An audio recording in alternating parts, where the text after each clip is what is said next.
ziņas. Tā lielākā problēma mums varētu būt, ka, ja uzvar Trumps, tad, teiksim,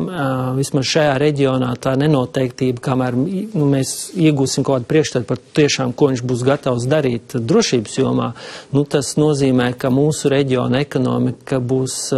ļoti stagnatīva, ļoti lēna izaugsme dēļ šiem te ģeopolitiskiem riskiem, ja, kas nozīmē to, ka jaunas investīcijas būs ļoti sarežģīti piesaistīt, bet jebkurā gadījumā, es domāju, kamēr nebūs,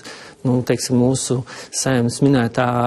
teiksim, Krievijas sakāve, ja, šī te ģeopolitiskais loks mūsu ekonomikām šajā reģionā saglabāsies vēl pārskatāmā nākotnē. Un ir, protams, skaidrs, ka, ja nāks Trumps, tad šī te pretstāva, ja tarifu politika attiecībā pret Ķīnu